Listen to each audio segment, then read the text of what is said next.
In yesterday's live stream, we had such a good time for 1 full hour praising Meghan's Balenciaga looks that she wore to Paris Fashion Week over the weekend. And although we spent a whole hour doing so, I realized today that there was still so much more information that I failed to share because we only had an hour. And thanks to Feminagra, who've compiled several articles for us to get caught up, I thought it would be fun to follow up yesterday's live stream with a little update today. And being that I feel like I know my audience, I didn't think you'd mind spending one additional day talking about these fabulous looks. Let me know in the comment section below if I got that right. So anyway, today we'll be reading a couple of articles from Feminagra or partially reading them just to get the information. And then I'm going to be sharing my thoughts on this commentary at the end. Now, this encompasses all of the things that I did not mention in yesterday's live stream about Meghan at Paris Fashion Week. There's a lot to get into, so let's get started.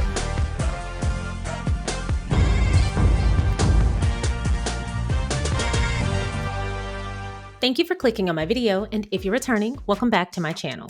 Today is part 2 to our Sussex style breakdown of Meghan's Balenciaga outfits, both black and white. Now, yesterday was supposed to be the only part. However, when I got online and I looked at Feminagra today, I realized there was a lot of information that I did not share, and I wanted us to have the full experience, of course. So today, with a little bit of shameless self-serving, I decided to go ahead and re-up our Sussex style for a part 2 to get all of the information out there. And honestly, this is a bit gluttonous. I just really enjoy talking about Meghan's fashion, and this weekend was one for the books. Now, at the end of this week, we have a lot to talk about as far as Harry and Meghan being in New York. So there's so much coming down the pipeline. I figured you guys wouldn't mind spending one more day on this Sussex style. Now, tomorrow we will be talking about a certain makeup myth regarding another royal.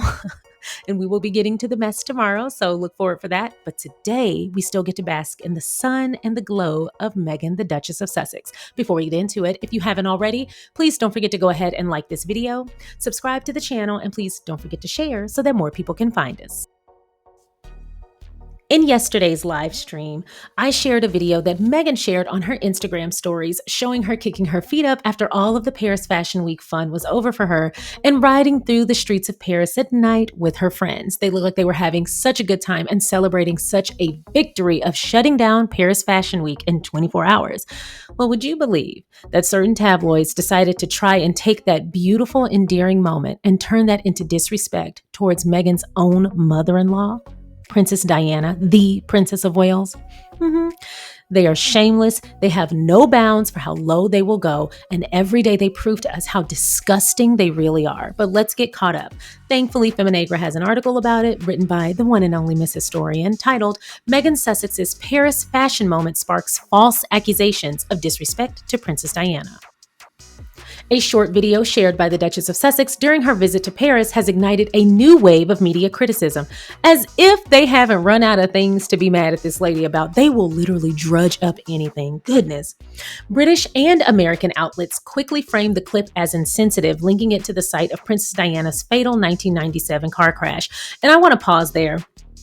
If anyone bothered to read Spare, if you weren't alive during that time and you didn't see that tunnel all over the news for months, hell, even years, and you didn't know where it was, although those of us millennials and older, we saw that tunnel so many times, we could probably point it out on a map.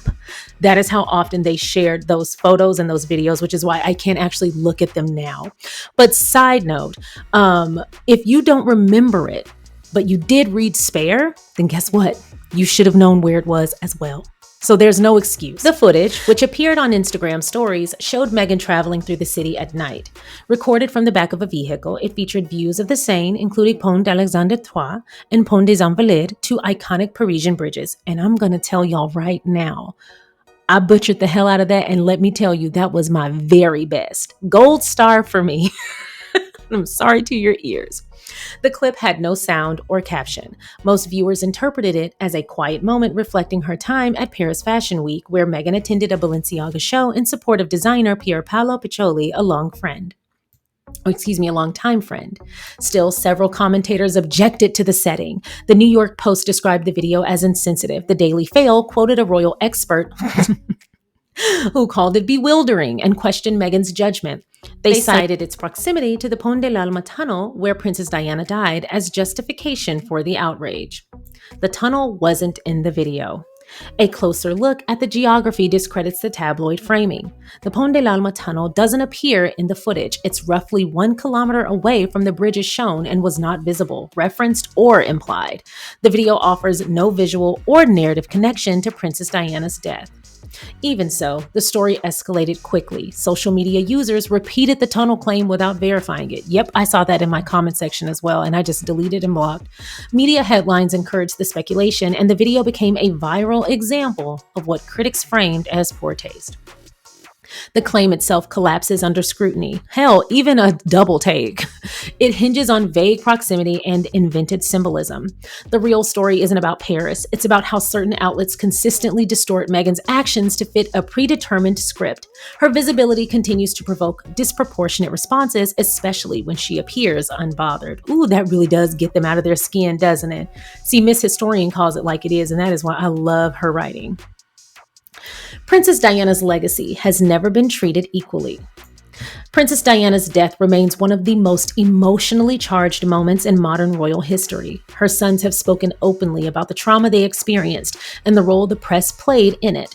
As a result, any perceived reference to her passing carries weight. Yet, Princess Meghan's video made no such reference. It was a fleeting moment, a car ride through central Paris, far from the Pont de l'Alma tunnel. The media chose to inject meaning where none existed. The contrast with previous royal media moments is striking. In 1999, just 18 months after Princess Diana's death, the then Prince of Wales and Camilla Parker Bowles, made their first public appearance as a couple. The event was dubbed Operation Ritz, a name loaded with symbolism, given that Princess Diana had stayed at the Hotel Ritz in Paris on the night she died. Yep. They staged a limo photo op 18 months after Princess Diana's death, and the press called it a success, but Meghan, they call her tasteless. The outing was meticulously planned. Over 200 photographers were positioned outside the Ritz Hotel in London to capture the couple's exit. Despite the timing and associations, the press treated the moment as a turning point, praising it as a successful public debut. It was distasteful, at the very least. Headlines acknowledged Camilla as the mistress, but reframed her image with institutional approval. I still sometimes can't believe he married that woman. That man's judgment is disgusting. There was no outrage, no accusations of disrespect. The story served its purpose and moved on. By contrast, Meghan Sussex receives none of that latitude. Her actions, silent, brief, and context-free, are recast with suspicion. The press strips them of meaning and replaces them with its own. The response is less about what she did and more about who she is. The same pattern keeps resurfacing. Meghan is often criticized for behavior that draws no comment when performed by other members of the royal family. A silent car ride becomes provocation. A few seconds of video is reinterpreted as a flashpoint. She is not punished for misconduct, but for her refusal to disappear. And also, just to note here, she's also punished when she does disappear. When she's not seen, they punish her then as well. What makes the current moment more concerning is the speed at which misinformation has circulated. Several UK tabloids, along with US outlets like the New York Post and Australia's Sunrise program, have advanced a false narrative that Meghan's filmed herself beside the tunnel where Princess Diana died. In fact, the Pont de l'Alma tunnel does not appear in the footage. The locations filmed, Pont d'Alexandre III and Pont des Invalides, are nearly a kilometer away. Y'all, they are beating me down with these titles, with these names of these tunnels, let me tell you. Despite this, the claim has gained momentum online and has triggered a wave of hostility. I'm going to be real. That wave of hostility was already there because the people who like Meghan, like I said before, have common sense, and none of us, not one of us, made that accusation or that connection because we knew better. So the hostility that was already out there is the only thing that was triggered, and hell, that was already waiting. They were ready for that. Some have called for the Duchess's representatives to respond publicly given the scale of the backlash. Prince Harry has previously addressed inaccurate coverage with sharp rebuttals. Meghan, by contrast, has largely withdrawn from engaging with media narratives, a choice understood to protect her mental well-being. Good for her. Still, the severity of the current distortion has raised concerns. The misleading coverage has not only encouraged targeted attacks, but has also created a false narrative around a moment that, until tabloids intervened, went largely unnoticed. Paris welcomed Meghan. The backlash followed only once the story was reshaped. Selective invocations of Princess Diana's legacy. Nearly 3 decades after Princess Diana's death, her name is still used as a cultural shield. Media institutions that once helped drive her into crisis now claim to defend her memory. But that protection seems selective. Princess Diana's legacy becomes useful when it can be turned against Meghan. Yep. Actually, when we were reading Diana, her true story in her own words, we talked about how the same outlets that relentlessly attacked Princess Diana, even intentionally making her cry because certain paparazzi got paid 3 times as much if she were in distress, those same people like to use Princess Diana's memory and legacy against her. One of the main people who do this is Piers Morgan. Meghan has issued no public response. The video has expired, as Instagram stories do after 24 hours. Still, the reaction lingers. It reveals how swiftly commentators distort the narrative around her and how little they need to restart the cycle. If the media truly respected Princess Diana's memory, they would stop using it as a cudgel against the woman most often compared to her. What they framed as disrespect was never about Princess Diana at all. It was about control. Once again, that was in Feminegra, written by Miss Historian, and I cannot say it enough, but I couldn't agree more. She definitely dissected that whole issue with precision, but she called out something that not only are we all pretty aware of at this point, but it's rampant and it will not die down. The fact that they use any and everything to attack Meghan is not only disgusting and egregious, but it's obvious, yet it still prevails. At this point, I don't understand how anybody even plays into these false narratives about Meghan outside of the people who are just determined to do so anyway. But when it grows legs, I genuinely sit there baffled. Like, do you not feel stupid knowing you're believing a lie? Like, it's one thing to be fooled. Okay, cool. Not everybody is up on media literacy, and it does take a bit of work to verify information, although it is always worth it. So for people who fall for things like that, trust me, there are people who have done scientific research to get you to click on an article or to open a paper or magazine and believe what you're seeing. And they have done tons of research to convince you. And so I'm not blaming people who are fooled by convincing stories and narratives. What I am saying is, now that you are aware that it's happening, do you not feel responsible to find the correct information before you believe it? Do you not feel responsible to validate what you choose to ingest? Do you not feel responsible, even if you don't like Meghan, which that is a personal choice that I don't agree with and I don't understand. And if you feel that way, especially given she's never done anything to you, I think that's a great indicator or even a litmus test that perhaps you should seek help. Perhaps there's something internal that she's triggering and you're projecting that on her, because for someone who's never done anything to anyone to unfurl so many people, those people need serious help. See also Beyonce, Aisha Curry, Jada Pinkett, the list goes on. When a woman, a Black woman especially, seems to piss people off by simply breathing, the people who feel triggered should probably seek help. Women are allowed to be multifaceted beings, and they don't have to fulfill any archetype that you want them to fulfill for your pleasure. I know that's hard to believe, but you better start believing it, or else you're going to walk around this, I was about to get mad. Let's just say this place, mad and bothered all the time, because women are no longer going to be invisible just to please you. Women are not going to appease you just to please you. Women are not going to distort ourselves into any which way just so you won't pick on us or bully us or mistreat us. You know what we're going to do? Continue living and let you be sick about it. Something tells me you're going to be sick regardless. And if Meghan bothers you by simply going to Paris Fashion Week where thousands of other people were, then you need help. Trust and believe you don't care about Princess Diana's legacy, because if you did, you wouldn't be calling Camilla queen. Let's start there. Check that. Secondly, sorry, y'all know, I get sensitive when it comes to Meghan, and I get real sensitive when it comes to Diana as well. And so this is the perfect cocktail for a Sharion meltdown. And I am doing my best to get through this without getting pissed off. But people drive me insane, because at a certain point, you cannot blame media illiteracy, because we are all aware of what the media is doing thanks to Harry and Meghan, in large part to Harry and Meghan.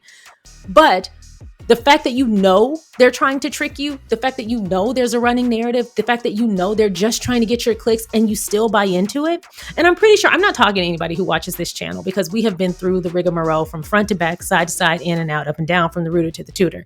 But I'm talking about the people who believe this crap and perpetuate it, the people who stalk my comment section and Royal Sussex's comment section and the Duchess of Success's comment section and Claire Kane's comment section. And those people who decide, hey, we got a new narrative. Let's pack it up and let's head out, and decide to travel from channel to channel to channel and lose their ever-loving minds in the comment section, in my email, on my social media, in my DMs. And I'm sitting there like, first of all, you're going to play around and find out soon enough that I'm actually taking all your information and reporting it. I have learned the ways in which to protect myself ever since I got attacked by that cyber bully who was trying to hack into all my stuff that time. And so I have, from the FBI, who gave me a whole lot of information on how to handle that moving forward so that it's seamless and easy in order to report it to my local and, if necessary, federal authorities, I do so. I have a whole lot of documentation. Folders are full on my computers. So you keep having your fun with your comments, you and you and you. And I'm looking at these faces because I remember your little profile pics. You might change your name, but I know who you are. And that IP address is a dead giveaway. That's beside the point. That's beside the point. But the fact of the matter is, we shouldn't have to climb mountains and run valleys and swim seas just to get information and verify. Because to be fair, the media has a responsibility to provide objective and unbiased information factually to us. The fact that they're not is problem number one. Two, the fact that we're aware that it's happening and that they are not fulfilling that obligation, we are now personally responsible for providing that for ourselves. And as an adult, if you know that someone is misleading you and you choose to buy into it, not if they trick you, but if you choose to buy into it, you are just as culpable. You are just as wrong. And I would even say, start from square one. Why do I want to believe this about this woman? And two, why do I want to perpetuate it? I feel like that's a good indicator of where you need the most work internally, mentally and emotionally. And probably you have some trauma related to that. That's not Meghan's fault or her responsibility. Go seek some damn help. To think that this woman would intentionally or unintentionally invoke her mother-in-law's passing or the memory of her mother-in-law's passing on a fun night out with her friends is absolutely asinine. Secondly, if you even know a modicum of information about Meghan, the Duchess of Sussex, you know that she crosses her T's and dots her I's, and she is extremely meticulous. She is nothing if not thorough. Do you genuinely think that if she recorded something and realized, oh, I happen to get this site, a site in which I'm pretty sure she's pretty damn familiar with, considering she's married to Diana's son. Thank you. Secondly, the boy came from Diana. You don't think Meghan knows all about her passing and where that occurred, especially since her son has driven that tunnel before and he wrote about it extensively in Spare. You don't think Meghan knows where that is and what that looks like. Meghan is also 43 years old. She was very much alive and old enough to remember the passing of Princess Diana. And she was very much alive to see all that footage and coverage of Princess Diana's death and the photos and videos of her crash. They were abundant on the news everywhere for years, and every year on the anniversary of her death. You genuinely don't think Meghan remembers that and would have thought for a second, oh no, I accidentally got this in the video, let's wait and record somewhere else. Or if she did record it, see that video and say, delete, let's record it another place. You don't think that Meghan, who's as thorough, if she's not happy and beautiful and successful, she's all of those things and just as much thorough as she is anything else. You don't think that she would have had a little bit of judgment related to that? Especially since the person who stands to hurt behind a malfeasance like that would be her own husband. You don't think that she would do all that she can and go above and beyond to avoid triggering her husband? Especially since she's one of the key people and the impetus for him even seeking help in the first damn place. You genuinely don't think that she knows what triggers her husband's trauma? And you genuinely don't think this woman, who has done nothing but love him out loud, faithfully and adoringly since the day they met, since the day we even knew they were together, she has done nothing but serve her husband to the best of her ability, and he has done so for her as well. And you genuinely think she would callously trigger him? Get the hell out of here. The fact of the matter is, for anyone who was upset about this, you wanted to be triggered. You wanted to dislike Meghan. You wanted to have a grievance against her. And guess what? With or without that video, you were already going to have that. And again, I ask you, do you not have access to Psychology Today or ZocDoc where you can go find a provider who can help you work through these mental issues? Because clearly, baby, there are some in abundance. With that said, sorry guys. With that said, Meghan is not responsible for coddling these psychopaths who are going to find grievance in whatever she does. Hell, I saw a whole paragraph in my comment section mad that Meghan wore pointed toe shoes. I said, these people are absolutely deranged.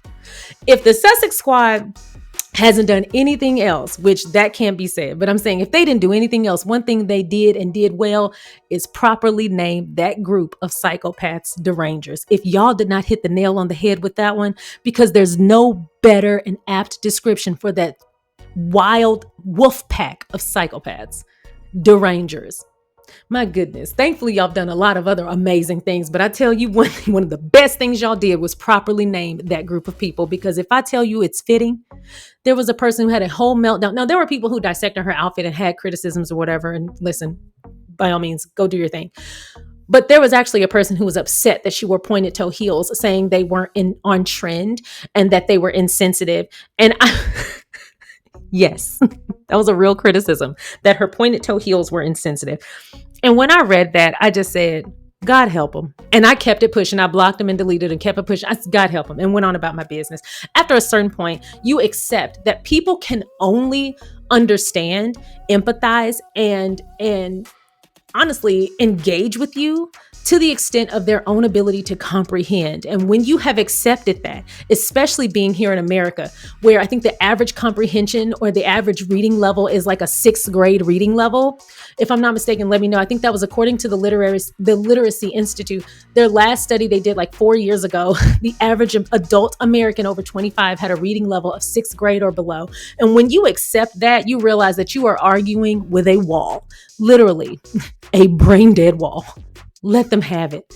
They are never going to understand you. Save your breath. They're never going to understand logic because they can't comprehend it. They don't understand nuance. They don't understand that I can feel this way, but the objective fact can differ because they base everything in their world on how they feel, and how they feel is based on whimsy. It's based on whatever happens that day, however the wind blows, whatever influence happens to be in proximity to them. And they're subject to any influence, considering they have no mental or emotional defenses against it. A person who doesn't know who they are can't properly identify anything else, because we see the world from our own lens. And if we haven't properly created ourselves and properly understood ourselves, we don't even have the ability to properly assess anyone else. When you realize that and you accept that, you let these psychopaths do what they do, chase their tails in a circle while you go on with your life. Take Meghan's advice, ignore their asses. Anyway, what are y'all's thoughts on this?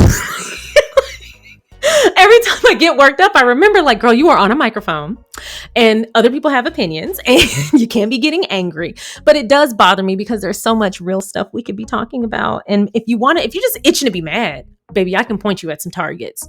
I have some targets that you can point at. You can go out there and you can get pissed at ICE. You can get pissed at, oh my God, we can just go down this list. You can get pissed at Trump. You can get pissed at all the people who are trying to strip your and our rights away. You can go protest. You can donate to Republic. I mean, there's so much you could do. You could be concerned about the lawmakers whose homes are blowing up and are being assassination attempts here in the US. Like, there's so much you could actually talk about.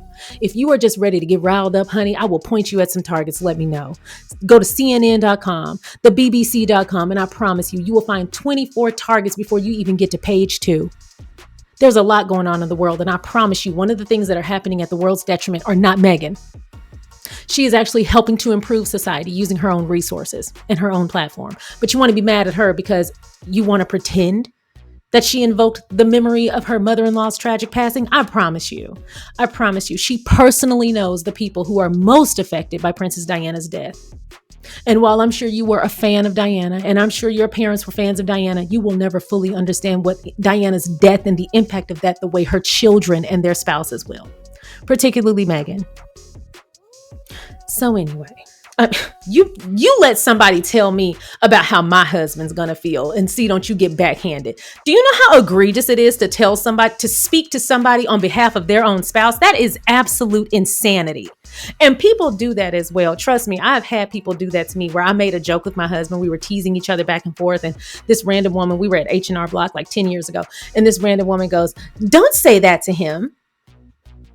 The way I lit H&R Block up. And listen, and we were joking back and forth because I had said, "Watch this happen," or "Watch this come up," or something. It was something silly. And so I turned to him when it happened. I was like, "See, I told you." And we laughed about it. And then when I turned back around, that heifer gonna go, "Don't say that to him." Even his face was like, "Oh dear God." And so, and so I say that as a joke, but that really did happen. And things like that have happened before, where people really do take it upon themselves to speak to you on behalf of your very own marital spouse. And I just need people to check themselves before they wreck themselves, because if you don't, I will. Now, with that said, Meghan hasn't done anything to anybody. That video was cute.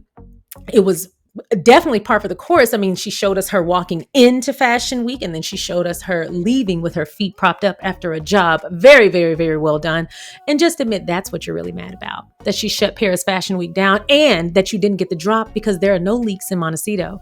So you were pissed that she slipped under your radar and that she was well received and loved on openly. Global headlines have been praising her for days. And you're mad about it because your narrative doesn't stick because it's not based in fact or truth. But you wouldn't know fact or truth if it slapped you in the face, because all you perpetuate is lies based on your own biased stereotypes and your own personal feelings. Your own limitations are what's doing you in, not Meghan. So with that said, you guys, let me know what your thoughts are. Thank you to Miss Historian for this excellent article. I love that she dissected this situation with such precision. And as a huge fan of Princess Diana and a huge fan of Meghan, the Duchess of Sussex, as well as Prince Harry, job well done. She paid respect to all three parties that matter who were involved. And she definitely told those haters where they can go. Thank you to Feminagra for publishing real, authentic pieces. And for the other article that I wanted to share with you guys, it was written by Miss Historian for Feminagra about why Meghan was the perfect guest for Balenciaga's new chapter. And she raised some really great points regarding Balenciaga's next chapter, but also some key elements from Meghan that make that such a great partnership. And I thought you guys would enjoy it. The title of this article is Why Meghan Sussex Was the Perfect Guest for Balenciaga's New Chapter. Pier Paolo Pacioli's debut at Balenciaga signaled a clear shift in tone. Known for his romantic vision at Valentino, the Italian designer ushered in a new era of refinement at the historic house. Yet it was not just the clothing that drew attention. Meghan Sussex's appearance in the front row made a statement that rippled far beyond the runway. Wearing a white cape layered over soft separates, the Duchess of Sussex arrived moments before the show began. And honestly, she arrived to oohs and ahs and an "oh my God." Not even kidding. Her entrance prompted audible reactions from those seated inside. The placement of such a high-profile guest, unannounced and central, revealed a strategic decision by the brand. Balenciaga has long relied on celebrity partnerships to shape its cultural direction. This moment marked a reset. It absolutely did, and I'm not shading anyone, but their former ambassador, she was extremely edgy, and she was known for capturing the eyes of the world for different reasons. But I love that not only is Balenciaga going in a different direction, and no shade to her, I think she's great, and I'm glad that she was able to do this with Balenciaga, but I love that Balenciaga did signal a reset because they desperately needed it. And I feel like some of the things that they were known for at the time, and some of the negative connotations surrounding their name and some of the things that they've done in their ads really left a bad taste in a lot of people's mouths. And I think for them to not only go in a different direction, but to do so with someone like Meghan, it does signal where the brand stands now. And I feel like it's safe to return. If you were a fan of Balenciaga and you stopped being a fan, and you know why what I'm referencing, I don't want to get demonetized or flagged, but you know exactly what they were doing in ads a couple of years ago and why people stopped messing around with them. People stopped wearing them and talking about them and even being affiliated with them. They were wearing GIMP masks and stuff like that on kids. It was a lot. And for them to essentially clean house and go in a different direction and have Meghan be a marker of that. Oh my goodness. It's almost like shining a big bright light in a tunnel where you feel like you were lost. It's definitely a really great direction to go in, but it also shows where the brand stands now and that it is safe to come back and not only wear them, but to be affiliated with them in any way. And I feel like it was desperately needed because they were headed for the pits. And I think what Pier Paolo just did is going to change that house forever, for the better. A deliberate departure from Demna's aesthetic. As observed by Louis Pisano, an American journalist based in Paris and contributing editor to Spheres, Pier Paolo Pacioli's debut at Balenciaga marked a clear shift in tone. Under Demna, Gvasalia, I'm so sorry if I didn't say that right, the house embraced visual provocation and viral spectacle. The Georgian designer, a refugee of the Abkhazia conflict, became known for oversized silhouettes, meme-driven campaigns, and high-profile muses. Kim Kardashian's appearances, masked, wrapped in caution tape, or cloaked in full-body latex, became shorthand for that era. Okay, so Miss Historian is going to go there. I didn't really know how far she was going to go. I saw some of the key points when I looked at the summary, but I didn't know how far she was going to go. And I definitely didn't want to shade Kim Kardashian, but it's just a different style and a different brand. I'm not putting her down in any way. I definitely don't want to put down another woman. But I will say she is a different type of celebrity and she fully embraces that, and no shade to her. But I do feel like her era, along with some of the things that were happening in advertisements with Balenciaga, was a very concerning time for people when it comes to Balenciaga. And it's wonderful to see that they decided to shapeshift and move in a different direction because they were headed in an interesting, and I will even say negative direction, not due to Kim Kardashian, but just due to what the brand was doing. And unfortunately, at that time, she was the face of it. Yet Pacioli's vision draws from a different register. His aesthetic, shaped by decades at Valentino, revolves around structure, silhouette, and softness. In his words, there was a lightness, the way Balenciaga introduced space between the body and fabric. Because there's no structure inside, there's air. That is the perfect way to describe Meghan's white outfit. His reverence for Cristobal Balenciaga's archive is not merely curatorial, it is interpretive. Balenciaga never has to follow the rules, he told Vogue. It has to be a bit disruptive, ready for the times. Absolutely. Oh, wow. How beautiful. Meghan Sussex's placement in the front row signaled more than star power. It aligned with Pacioli's intention to ground the brand in elegance, human presence, and integrity. Heavy on the integrity. Her white cape ensemble echoed his preference for architectural simplicity and offered a deliberate contrast to the distorted silhouettes of seasons past. There was no sign of the Kardashians this time. Whether by omission or intention, their absence gave space for a new figure to take symbolic prominence. As Pisano noted, both Balenciaga and Meghan carry the weight of public scrutiny, each seeking control over their respective narratives. Her presence in this context felt less like a celebrity placement and more like a message. I had not even considered that. And I was literally circling the drain on that. I was literally saying, Balenciaga, how many times am I going to say literally? I was just saying Balenciaga has been dealing with a lot of scrutiny, earned scrutiny and backlash for the past few years because of some of their advertisements. And the person who was the face of it did not speak out against or for them and make it any better. And some of the spectacle that was surrounding them raised eyebrows and a lot of concern. And being that they are used to scrutiny, they are still deciding to take that feedback and use it to their advantage and turn things around. And I think build a lot more brand trust at this point, considering where they've been. They're, in my opinion, having Meghan be the face of them. They're essentially assuring their fans and supporters, the public at large, that they're going in a different direction and it is safe to support the brand again. Especially being that Meghan is a mother. I think that's a big one as well. If you know what I'm talking about when it comes to those advertisements, then you know. I think they made a smart decision and they were really lucky to get her. Meghan's appearance in Paris has already prompted a familiar cycle of online vitriol. Within 24 hours, critics accused her of deliberately snubbing the UK They center themselves in everything, ignoring the well-documented challenges she faces obtaining adequate security there. More troubling were the false claims published by outlets including the Daily Fail and the New York Post, which alleged she was recording herself traveling through the Pont de la Montano, the site of Princess Diana's fatal crash. She filmed herself passing the area in a chauffeured vehicle en route, likely returning to her hotel, a routine journey misrepresented by headlines. Efforts to link Meghan to Balenciaga's previous controversies are both inaccurate and misleading. She appeared under a new creative director at a moment defined by change rather than continuity.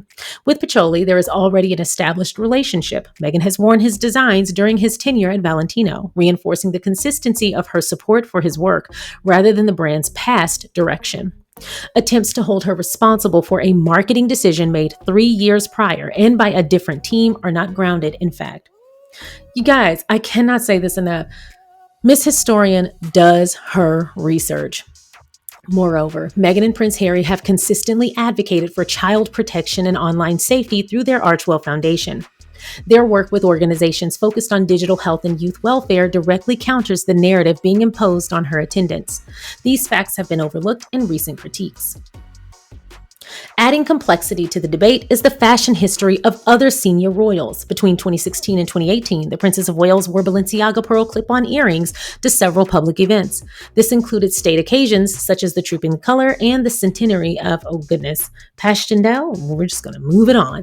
At the time, the designer behind the brand was Demna Gvasalia, the same figure at the center of the 2022 scandal. See, that is immediately what my mind went to when I heard Balenciaga, because it has been a long time since I've indulged in anything Balenciaga related because of that marketing decision they made back then. So again, I'm really relieved that they're going in a different direction with Meghan. Despite this, no public outcry followed. The association between Kate Middleton and Balenciaga passed without question. There was no pressure on Kensington Palace to comment, nor were there accusations of moral failure. The difference in treatment speaks to a broader pattern in how royal women are judged. Pier Paolo Pacioli inherits a brand still reckoning with its recent past. His appointment, described as organic and grounded in respect and care, is no simple rebrand. I think fashion never talks about intelligence, he remarked. We need to manage this moment with more intelligence, less about ego. He sees his role not in terms of erasure, but transformation, keeping Balenciaga disruptive, but rooted in relevance. He found in Meghan a muse of the moment, unofficial but unmistakable. Her appearance at the Paris show was never about nostalgia or spectacle. It was not about redemption, but about reclamation. Both she and the house are asserting control over their narratives that others have long manipulated, reframing perception on their own terms. The symbolism was quiet but deliberate. Okay, hold on. That term right there, the symbolism was quiet but deliberate. Is that not Meghan in a nutshell? That is how she moves. This was absolutely an organic pairing. A woman who has been publicly dissected, vilified, and, like the brand, misunderstood, stepped into a moment of restoration. If Pacioli's Balenciaga succeeds, it will do so not by denying the past, but by refusing to be defined by it. Once again, Miss Historian for Feminegra did an excellent job, and I absolutely agree with her. She's absolutely right. I feel like this was not only the perfect pairing, but I feel like with the direction creatively that they're going in, it definitely aligns with Meghan, her aesthetic, what she stands for. And I know people are kind of oversimplifying her look by calling it old money or the clean aesthetic, etc. But I want to be very clear. Meghan's aesthetic has been essentially her. Now, while there are trends that encompass some of the key elements of her look, like the old money aesthetic, like the clean girl look or whatever, while those things do require a certain key elements that apply to Meghan's look is all her own. And I feel like oversimplifying her look to say, oh, the rich money aesthetic or the rich wife aesthetic, I feel like that's to do her a disservice. Meghan is extremely high fashion. Meghan is extremely classic, but she is daring. And not only that, but the choices that she makes in not only her clothes, shoes, and bags, but also her hair and makeup, they're all so intentional. And I feel like how Miss Historian described it as quiet but deliberate. I feel like that can be used as an umbrella for Meghan's style in general. She doesn't have to do a whole lot of nonsense and a lot of pomp and circumstances. You're not going to find a whole lot of lace and frill and folded down socks and, and Mary Jane shoes with the penny buttons and the penny loafers and all that. While those things are great, and I'm sure she could pull them off, and she has, that isn't her style. And I think defining her in this moment, especially in this moment in her life, as a mom, as someone who is working, as someone who is a philanthropist, but also a businesswoman, she's the face of her own brand and still running the brand. So she's on the front end and the back end. She's everywhere and wearing many hats. She's also a wife. She's a public figure and a celebrity. She's in the entertainment world and the business world, and she's a royal. I mean, the list goes on. I feel like having one look, one defined aesthetic would be impossible. I think having her, whittling down her look into one aesthetic is kind of crazy, considering she wears so many hats and she's so multifaceted. It's great to know that she can equally pull off jeans and a rugged button down with the top few buttons undone and barefoot, and then turn around and pull off this cape number from Balenciaga and look absolutely natural while doing so in both arenas. Nothing feels forced with her. And I think that's why she not only resonates with this brand, but why people resonate with her. I feel like Meghan is going to bring a lot more eyes. Well, I know Meghan is going to bring a lot more eyes to Balenciaga, but eyes that would be happy to indulge. The Meghan effect is real. So anybody getting a chance to have Meghan sit front row, go ahead and get ready to fill up that wallet. But not only that, Meghan is intentional. Quiet but deliberate continues to prevail. I love that description because Meghan is deliberate. She doesn't get behind just any old brand. And as a matter of fact, seeing her being willing to publicly sit front row at Balenciaga is the literal thing that restored my trust in them. Meghan does her research. She asks the real questions, and she doesn't just put her name behind anything. She's fully aware of the responsibility that comes with having a name as weighted as hers, and she talks about it often. She doesn't use the Meghan effect. She utilizes it, and she's responsible with it. So for her to choose to align with Balenciaga in this way and essentially be the face of them for Paris Fashion Week, because let's be honest, if there were any other brand ambassadors, we wouldn't know about them, because the only thing I've seen related to Balenciaga and Paris Fashion Week for 2025 is Meghan. And so for her to choose to take that on, she must have done her research. She must have done her Googles or whatever. She knows these people. That's a term, but I don't think she actually Googled. She must have asked the right questions. She must have had the assurance that they were going in a different direction, especially as a woman and a mother, based on where they've been. And so because of that, I not only think this is the perfect pairing for them, but I think Meghan is so intentional and deliberate that by choosing to align with them, she's also showing herself in the fashion arena, which we do know is an interest of hers and something she's incredible at. We've talked about it. I have whole videos talking about her dipping her toe into the fashion world. But I do think there is room here for a red carpet to be rolled out for Meghan in the fashion world. And I don't know to what extent. I don't know if she's going to do anything beyond what she just did, which is essentially mark the new beginning for an incredible fashion house. But if there is more to be done, what an interesting concept. And I would fully support her in any way. I saw a comment in the live stream yesterday that said, I would love for Meghan to be the official brand ambassador for Balenciaga. And I was like, if she had the time, because you got to remember, she's only one person. But if she had the time and that was something she was interested in, she would absolutely rock that. But I'm going to be real. I don't know that they would even need much more from her than what she just did, because people are going to be talking about this appearance for well into the next year. So even if all she did was show up every fashion week, every Paris Fashion Week or Milan Fashion Week or New York Fashion Week or what have you, even if she did one appearance every year, that would be more than enough. Because all I have seen regarding Pier Paolo Pacioli and Balenciaga is Meghan. And what a win for them. And how great for her. She got to have a wonderful night out and change the face of a brand all in a day's work. So anyway, I actually think the new direction Balenciaga is going in is really great and it's refreshing. Sometimes high fashion, and Balenciaga in the past has been guilty of this too. I feel like most luxury fashion houses have been. But something that a lot of these big brands tend to get into, or big designers and big houses get into, is trying to be too edgy and they cross the line. And almost all of them have done that. I mean, I still haven't forgiven Gucci. But anyway, I love that they are Like Miss Historian said, they're not trying to erase the past. They're reclaiming it. They're restoring the brand name and the brand trust, and they're moving in a different direction. They're not being defined by it. And we all make missteps. We all make mistakes. And who better to represent a new era than the woman who literally single-handedly turned the page in her own chapter despite millions of people trying to force her into a certain role, an archetype, and a certain place in society. And she said, absolutely not. I define me. And I feel like by having Meghan sit front row and kind of usher in this new era, they're definitely saying quietly and deliberately, we are not defined by that. We have the ability to evolve and change, and boy, are we going to do it. And they did so with the ultimate breath of fresh air. You guys, let me know your thoughts on this. I love this article, and both of these articles are linked below in the description box. Thank you so much for watching the SharionSade YouTube channel. I appreciate you watching my content. If you haven't already, please don't forget to go ahead and like this video by hitting the thumbs up. Please don't forget to subscribe by hitting the subscribe button. And don't forget to comment along the way. If you feel so inclined, please don't forget to share so that more people can find us. Once again, thank you so much for watching. Now let's get back to the video. Headlines are rolling in, exclaiming the excitement of the fashion world to have Meghan, the Duchess of Sussex, make her Paris Fashion Week debut over the weekend.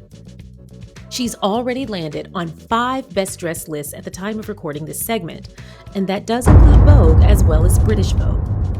Everything about her look has been dissected, from her stunning minimalist makeup, her sleek and sophisticated bun, and her avant-garde capes. And yes, I said capes. It's plural. Who knew 24 hours could turn the world on its head? I'm guessing Meghan knew. She's used to this. While we know her looks were designed by Pier Paolo Pacioli, I'd be remiss if I didn't talk about the incredible work of Meghan's Glam squad. They're the best in the business. When Meghan's longtime friend and makeup artist Daniel Martin isn't making me laugh during his guest spots on With Love Meghan, y'all know he's my favorite guest from both seasons. He's actually at his day job, being a fabulous makeup artist to the stars, including Meghan, the Duchess of Sussex. While he may have a head start due to the flawless palette that is Meghan's face, make no mistake, he's one of the best in the business, but he isn't the only secret weapon in her glam squad. Meet Ben Skirvin, the Hollywood hairstylist known for working with some of today's biggest stars, including my favorite blonde, Margot Robbie, and one of my favorite redheads, Jessica Chastain, second only to Bryce Dallas Howard. He's responsible for sleek and shiny low bun that was donning the Duchess's crown over the weekend. Pun intended. While I could say 1,000,001 things about their expertly crafted work, the Menegra said it best. Meghan has long made a habit of recognizing the people behind her image. Her social media posts offer quiet glimpses of that ethos, with Daniel Martin and Ben Skirvin visibly present. Their work shaped the look. Their companionship shaped the moment. The morning after the Balenciaga show, the trio moved through Paris with the ease of a team accustomed to shared successes. It was less a victory lap than a quiet celebration. Stylists and client, friends above all, enjoying the city together. Meghan Sussex continues to lead with intention, and that is evident with her glam squad. Her approach to her style reflects real collaboration, not performative self-sufficiency. I love Miss Historian. While others have let flattering makeup myths flourish for years or quietly absorbed praise for someone else's artistry, Meghan uplifts the craftspeople around her. As she once said, the tide can lift all boats. From London to Los Angeles to Paris, the finishes may vary, but the credits remain consistent. She knows who helped create the moment, and she ensures they are seen. Now, I would be remiss if I did not note that I do feel like this is in response to finally, after all these years, clarity that has come to the forefront about another royal who perpetuated a myth that she did her own makeup. Meanwhile, it all came out that she did not. Now, there has been doubt about that story for many, many years, and I have actually talked about it a couple of years ago saying that was the story. But seeing how things have panned out over the years, I'm just not seeing examples of that talent. And I was a little surprised that that was the story, that for a royal wedding, they would actually do their own makeup and then it would turn out like that. especially since what we've seen since that time, only for it to all come out and those suspicions to be validated that no, she in fact did not do her own makeup. Now, I'm not saying any names because I don't want to make this moment about anyone else, but I love that Miss Historian noted the importance of crediting people who actually do the work. I have seen a few of your requests to talk about the makeup myth that was debunked, and we will be doing that tomorrow. We were supposed to do it today, but I did not want to waste this fabulous Monday post-Paris Fashion Week weekend talking about anyone else other than the main moment, and that is Meghan, Duchess of Sussex. But tomorrow, I will be giving my thoughts on the debunked makeup myth, and I cannot wait. I love that Meghan, no matter what's going on in her life, no matter how much of a moment she's having, no matter how many eyes are upon her, she does not waste a second crediting the people who do the work and highlighting them for what they do. She consistently shows appreciation, and that is why people love working with her, and so many of the people that work with her become lifelong friends. So you guys, let me know, what are your thoughts about this beautiful makeup look, as well as this beautiful hair and Meghan's overall ensemble? Now, here are my thoughts on her look. First, for the all-white look. There was drama with that cape, sophistication with the ensemble as a whole, but pairing the outfit with the hair and makeup, she exuded a certain graceful aura that carried through in her posture, her walk, and even her expression. In an era where many are being more modish and leading into either an elevated rock and even grunge aesthetic or modern day Barbie, which is also okay and I also enjoy, with mixed patterns and fabrics, eccentric makeup, and trendy, almost animated hairstyles, Meghan and her looks were a breath of fresh air. Her choice to go minimalistic at Fashion Week was a huge risk, especially in Paris, where the expectation of the front row attendees is to rival the arresting flamboyance of the runway itself. She and her team took somewhat of a gamble on potentially being overlooked, with every other person there is fully laced with bells and whistles. However, when it comes to the Duchess of Sussex, timeless elegance, ease, smooth grandeur, and distinction aren't for naught. They're exactly what the designer ordered. The complexity within the simplicity lies within the details, the flair of the cape that managed to both appear weighted while still flowing with each stride. The glassy skin and barely there makeup emanate opulence, especially when paired with the shine of healthy hair pulled back into a regal bun. Meghan did not just rock this look, she was this look. Clothing featured upon her rather than losing her in dramatic panache. This look depended on Meghan's key staples to work: the bun, the capes, monochromatic pieces, light makeup, all of which signatures of the Duchess of Sussex and her style. She was the moment, the key element that made this look fiercely breathtaking and immediately pulled the air out of the room. And as if that weren't already apparent, the gasps from the crowd